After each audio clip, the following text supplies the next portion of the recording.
Welcome to Business Innovators Radio, featuring industry influencers and trendsetters sharing proven strategies to help you build a better life right now. Welcome to Brilliance Business TV, conversations with leading experts in business. I am your host, Mark Stephen Pooler, and today we have another incredible guest, Josef Stetter. I will bring him onto the broadcast shortly. We are streaming live on mspnewsglobal.com. We're streaming on Facebook, Periscope, LinkedIn, Instagram, YouTube, and we're also live on the E360 TV network under Fresh Takes on Roku, Apple TV, Fire TV, Android TV, and many, many more. I'm just going to give an official shout out to our show sponsors, Craig Shelley, Luxury Watches and Fine Jewellery at craigshelley.com. So let's bring in our guest today, Josef Stetter, the career finding guru. Josef, welcome to Brilliance Business TV. Mark, it's an honor and thank you for giving me this opportunity. It's great to have you here. I've been lucky enough to interview you before, Josef, and I'm happy to have you here as my guest again. Now, I know the great work that you do with your clients, Josef, helping them to get into work, even if they don't have the kind of qualifications they feel they need. You help them to stand out from the crowd. So I would like to go backwards a little bit, and can you just share your journey of what has led you to where you are today? Absolutely. So I'd like to start by saying I didn't know what I want to do when I grow up. So I've switched careers about 9 times and jobs 18 times. And in the process there, I started kind of recognizing patterns. When I was downsized from finance, I went into recruiting, and I've been in recruiting for nearly 20 years.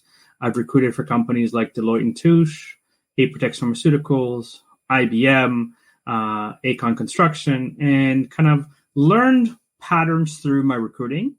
And on top of that, I've written 6 books now. You mentioned one, Canada, Congratulations, You're Hard. There's also a US version called USA, Congratulations, You're Hard. It was easier than you thought.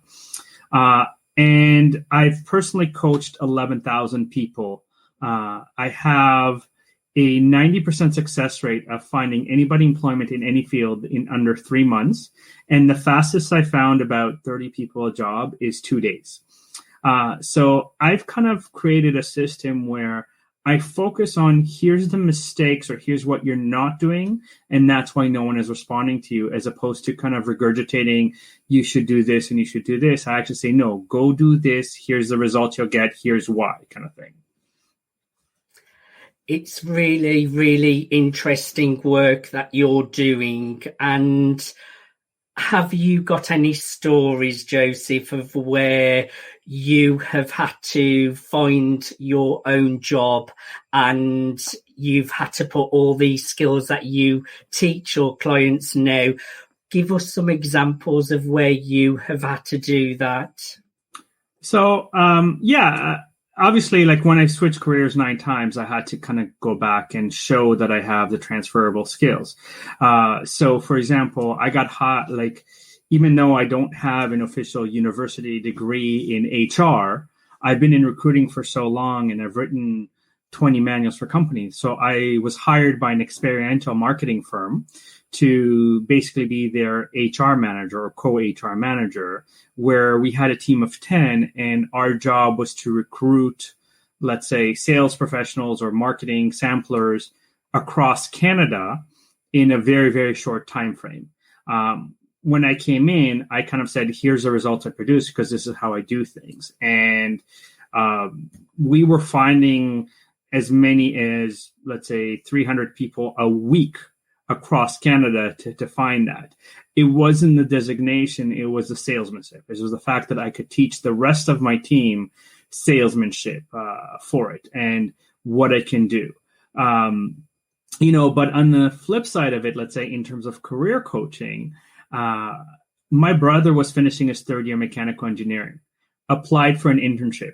By the time one of the companies responded to him, it was going to be more of a paper pusher job, and he already registered for his fourth year university courses. So I decided to go in as my brother. I studied economics and business in university. The only thing I know about mechanical engineering is what I wrote for him on his resume. I decided to go in. My first interview, there was 100 students there from 4 major universities in Ontario, Canada. Within 45 minutes, human resource called me back, said, "We love you. We need to come back for a second interview." I was like, all right, let's see how far I could take this. My second interview was with the manager of the department that I'd potentially work in. Now, I spoke the truth about my brother's resume. So my brother designed a wheelchair for third world nations that uses a tank chain so it can go on any terrain. Came second in Ontario for the best mechanical engineering project of the year, won $500 from a major bank in Canada, told the manager I studied thermodynamics and quantum physics. To this day, I have no idea what those are. Didn't even leave the parking lot. Manager called me on the cell phone and said, "I adore you. I need to come back for a third and final interview." I was one of the final 3. I was the first one in at 8:30 in the morning. Manager walked over to me and goes, "Here's your offer letter. The job's yours. All you have to do is pass this mechanical engineering test." I kind of looked at him. I looked at the test, looked at him, looked at him. I'm like, I can't do this test. Manager looked at me and goes, "I know you're nervous. Let me help you." He solved the first 2 questions for me. Right. I looked at him. I said, "I am so sorry for wasting your time. I guess I'm a lot more comfortable with the design than I am with the calculations. I'm not the right candidate for this job. Thank you for the opportunity." Manager followed me to the car and begged me to take the job because I'd interviewed that much better than every other engineer that came for the job. Right. So this is kind of what I teach people that I help in terms of job finding is if you know how to sell yourself, if you know how to brand yourself, right, whether you're in business or whether it's seeking a job, you will succeed. And when you take those action steps, you will succeed. That's a great story, and it just goes to show just doing that little bit extra, something that will make you shine a little bit more than all the others. And it can be such small things as well that will really make a big difference. I really like that story, Joseph. Now, thank you. We have had a really, really hard year where we've had the global pandemic, everyone's locked down, businesses have gone out of business, we've had people losing jobs, unemployment, it's at an all-time high, and it's probably going to get worse before it gets better. How have you found this situation, and are you finding there's more demand for your work? Well, absolutely there's more demand because in North America alone, there's about 65 million people that lost their job due to the pandemic. Now, here's the thing. They might have lost, let's say, a retail frontline job, but there's a shift now where, for example, you can work in a virtual call center and work from home and still have those opportunities. The biggest problem is that most people don't know either how to transition to something else, where to find the information that there's opportunities, or how to, let's say, convince a company that they have the transferable skills or they have the can-do attitude and the gumption to kind of do a little bit extra and succeed in a new opportunity. So absolutely, there is more demand now because when I tell people simple things that they can do to stand out right away, they're like, wow, I didn't know that. And those are the things that I focus on when I try to explain to people there are jobs. Yes, a lot of companies lost or closed their business, but a lot of companies are also kind of reinventing who they are because they have to accommodate for a virtual world, for example. Right. Yes. It's a whole new world, and I'm sure there'll be plenty of opportunity once we see the light at the end of the tunnel, where there'll be all kinds of new digital jobs as well. So what would you say are some of the biggest obstacles and challenges? Say, give me your top 5 that someone is going to face in getting their job or a career where they really need that support because they don't feel overly qualified or they don't feel they are right for the job but they want it? What are going to be the biggest challenges that they run into? So number one, their resume is too generic. So people kind of tend to focus, I know how to do this, I know how to do this, I know how to do this, versus here's the results I produced, here's the kind of achievements I had or the accomplishments I had that sell me better than just I know how to do this. That's the first mistake. The second mistake is that most people spend most of their time kind of on the online job boards such as Indeed looking for a job. It's probably the worst resource you can use to find a job because there's so much competition. Prior to the pandemic, one job posting was getting between 350 and 5,000 applications. Now, because of the pandemic, it's probably 4 times as high.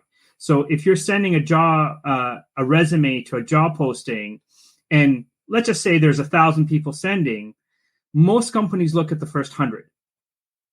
So if you're 101, you're out of luck. And if you don't know the tricks to get noticed or make sure that your resume is one of the top 100s, you get left behind, right? And this is why people get so frustrated.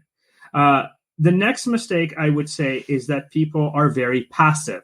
They send a resume and they wait. They're not proactive in terms of reaching out. They're not proactive in terms of having a conversation saying, hey, even when they network, it's kind of cookie cutter. Like, hi, I'm looking for a job. You're an executive. Here, hire me. I don't know who you are. I don't know why I should hire you. You need to establish that relationship.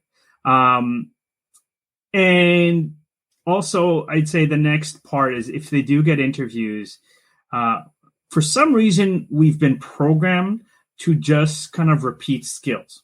Yes, I'm very hardworking. I'm dedicated. I'm committed. I've been doing recruiting for nearly 20 years. I've met very few people that go to an interview and say, listen, I'm lazy. I'll show up late every day. None of my work will be any good, and I really hate people.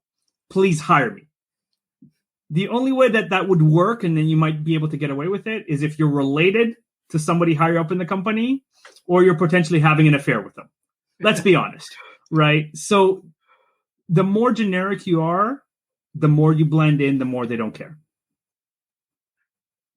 I agree totally, Joseph, and I think you are right that people worry about getting back in touch, following up, and in entrepreneurship, in business, nothing will happen unless you do follow up. And sometimes it could be up to 3 times I do follow-ups, and then you find you get the result on the 3rd follow-up. But there are a lot of people out there like, oh, well, I don't want to pester them. And it's like, no, you've got to run after things and go and grab them. So I agree with you totally on that. And what tips can you give us to create more opportunities out there? So you've gave us the problems, give us some solutions now to be really proactive, because there are going to be a lot of people out there who are looking for work, who do want a change of direction. So starting with similar to business, you need to brand yourself. So if you notice, I'm wearing a purple shirt. I'm wearing my favorite watch. Why? Because every time I go somewhere, people notice the watch. It's a conversation starter. When I follow up and I say, hey, Mark, I'm the guy with the purple shirt, you might not remember my name, but you remember the branding of the purple shirt because there's an emotional connection to it. Yes. That's the first. That's the first part. The second part, and this is where, like, let's say your show is brilliant, and in that it allows somebody like myself to reach more people and explain to them. So you can call a company, an executive, and instead of saying, hey, I need a job, speak about them. So you're a successful marketer. Tell me what made you so successful. What are your 3 biggest achievements?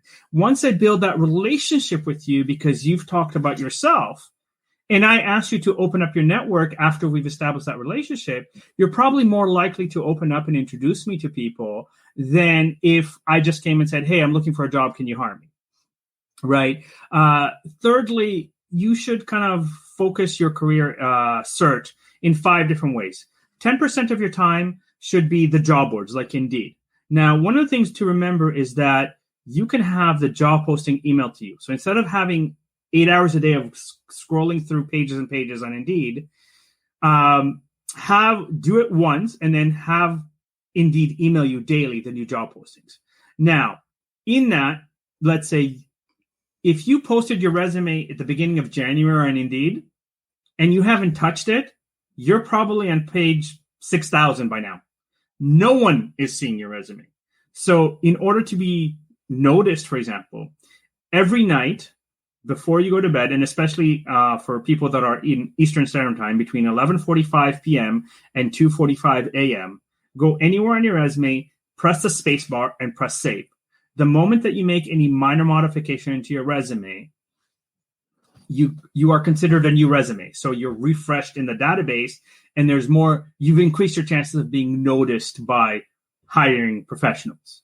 Okay. The second thing that you should do is use employment agencies or recruiters. They already have established relationships with companies. Don't just register with 1 or 2, register with at least 5, because I assume that at least 2 of them will not like you for whatever reason they don't like you, right? But if 2 or 3 do like you, they're probably working on the same job orders. So when 3 companies send you to the same company, or 3 employment agencies send you to the same company, you've now increased your chances that much more significantly. The third, and this should be about 25% of your time. 25% of your time should be optimizing your LinkedIn profile, making sure that you have written testimonials or video testimonials on your profile that give you credibility for the kind of work that you do and how good you are, because companies do check it, right? Not just I work here and I did this, but results and testimonials, not liking your skills.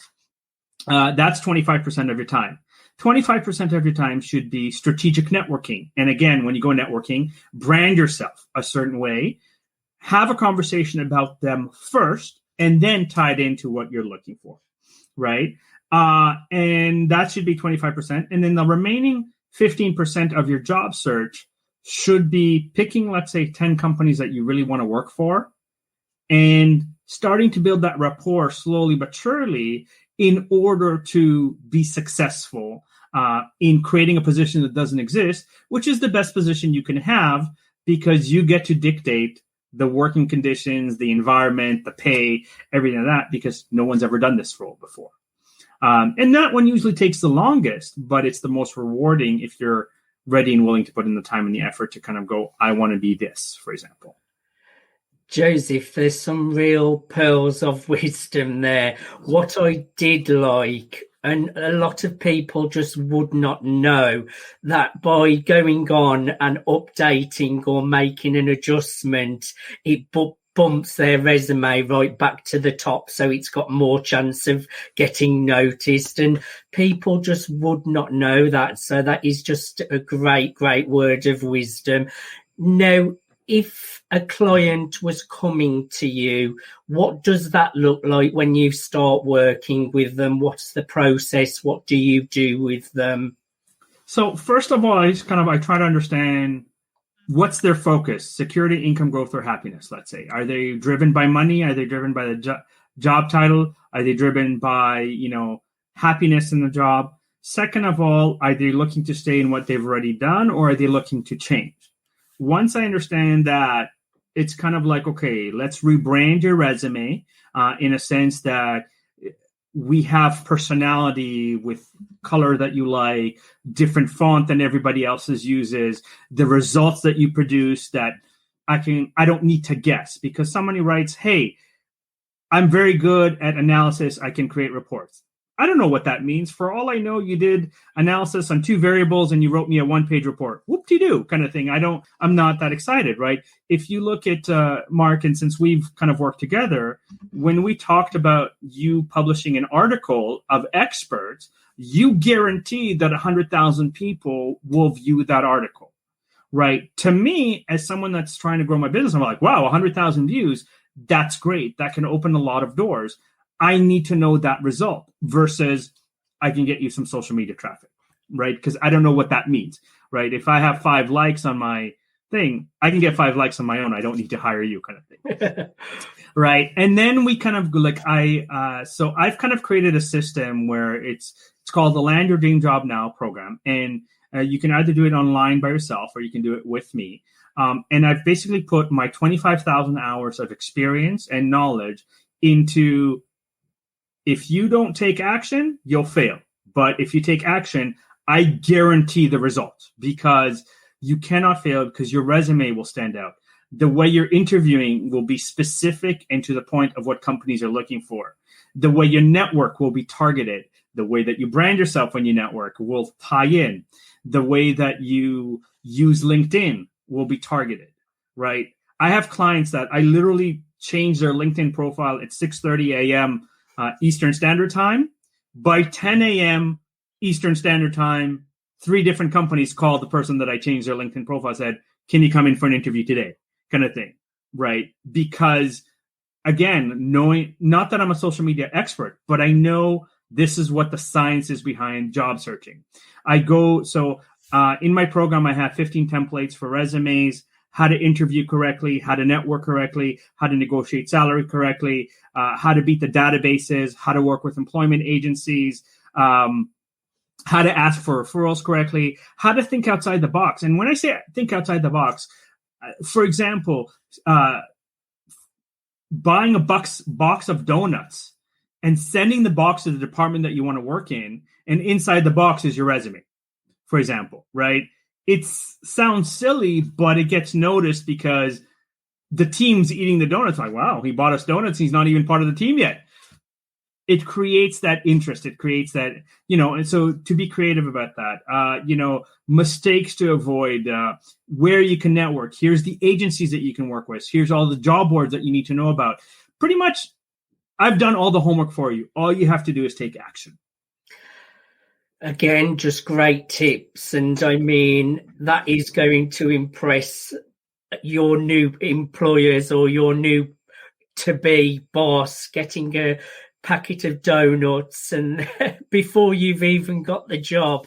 That is just donuts, fortune cookies, a singing telegram. Even like I've had people that, let's say, find out that a particular manager loves reading a particular newspaper.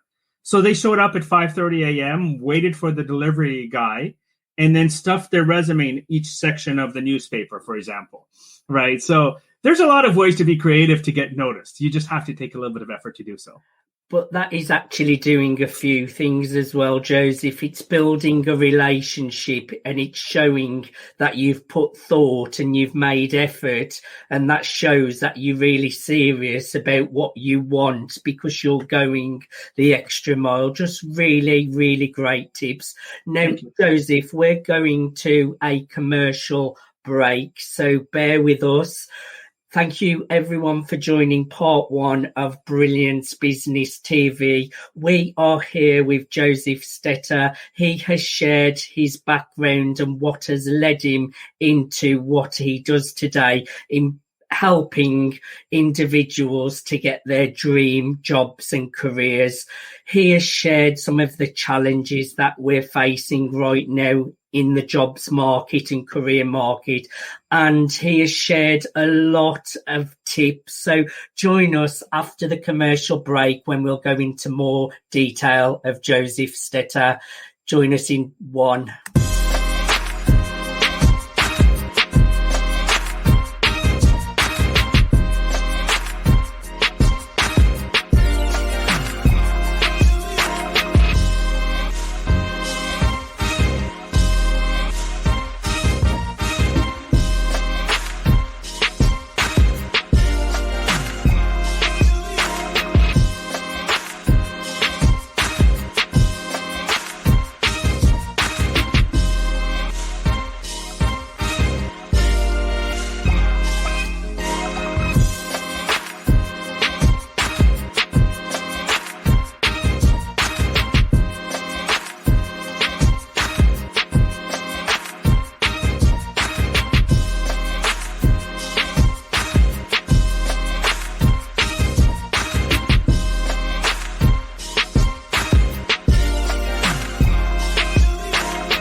Welcome back to Brilliance Business TV, conversations with leading experts in business. We're here with Josef Stetter, the career finding guru. Josef, welcome back to Brilliance Business TV. Thank you very much, Mark. So my next question, Josef, you shared so much wisdom in the first part of the show. I would like to know, who are you calling out for? Who are you a match for? Who is your product and service ideal for?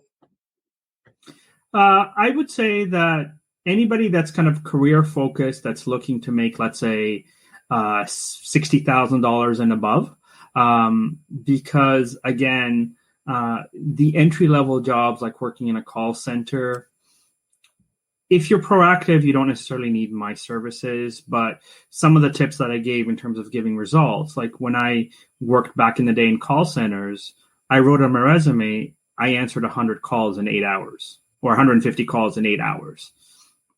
Like, as soon as companies saw that, they're like, wow, do you want to work here, kind of thing, because it stands out.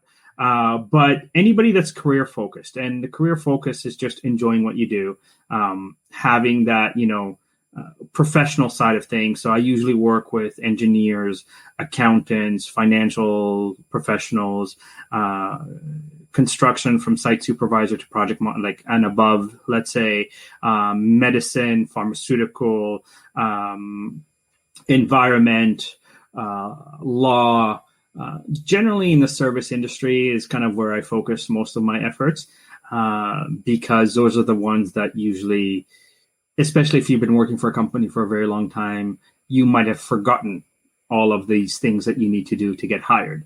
And if you've been interviewing for many years because you've been in leadership, you've probably developed a few bad habits that you forgot, like you're not even paying attention that you do because you're so comfortable interviewing that when you're interviewing, you can't do those, right? And it's a level of, again, going back to how you market yourself, how you brand yourself, how are you being different than everybody else that's on the market, kind of thing. Thank you. And my next question is, Josef, I know you do a lot in the corporate world as well. So could you just tell us a little bit about that? So I work in the corporate world. I call it as a corporate culturist or recruiter plus.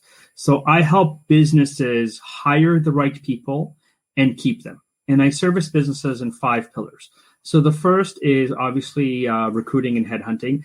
I do not use any of the databases like Indeed when I find you people. I actually use my network. I use AI strategies and very advanced ways to find you the best people. And I guarantee it better than anybody in the market, because when I recruit for you, I guarantee it for a year. The industry standard is 3 months. On top of that, I do personality assessments. So I've partnered up with very large personality assessments where if the company has turnover, I can pinpoint exactly why there's turnover and where. But also, I use the personality assessments on every candidate that I interview to make sure that when I present a candidate, the company has the entire picture of not only the technical skills, but the value and the kind of how they work. The third part of what I do is corporate culture. And even though this is a very popular buzzword right now, a lot of organizations don't understand that you don't need to give everybody big raises. You can treat them better and therefore get better results. Yes, that's a good one. Right. So, for example, my uncle was the president of the company that did the Canada arm, so the equivalent of NASA in Canada. And we were having dinner one day and he said to me, you know what, my engineers and my computer programmers often forget to eat. They're so focused on solving a problem that they're just working.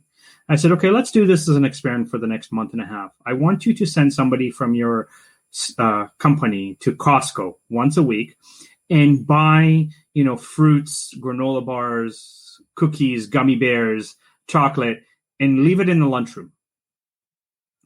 Productivity within 2 weeks increased by 20%. So when we're talking about 20% increase in productivity, we're talking about the space station for Canada. So we're not talking tens of thousands of dollars. We're talking tens of millions of dollars in revenue increase for what they do. So it's simple things like that where a lot of organizations forget that you can treat people better, and oh my God, you can get amazing results from it. The fourth pillar that I help is social responsibility. Again, very popular buzzword, but I go to a lot of organizations. They're like, oh yeah, we build a house for Habitat for Humanity. But then I find out from the staff that they're forcing their staff to come in on a Saturday, Sunday. And Saturday, Sunday is my time. It's a weekend time. So if you want to be socially responsible, pay them Thursday, Friday to go build a house for Habitat for Humanity. And if they're enjoying the experience, let them choose to come back on the weekend, for example. And a lot of organizations don't understand that. And then the final thing of what I do is basically the outplacement. So when companies are affected right now by a pandemic or, business turns the wrong way and they need to downsize their staff, because I also have an online course, I can put a lot of the staff through the online course, or I can do the one-on-one, especially for the executives that have been out of the job market for a while, for that extra value added to make sure that they're taken care of. You're so right. Looking after your team, your employees, and making a more fun environment to work in. And that makes total sense, Joseph. But so many companies don't treat their staff the way they should be treated. That's the number one reason people leave a job, is the way that they're treated. And most executives look at an Excel spreadsheet and forget, I need to talk to the people that work here. I might get some insights.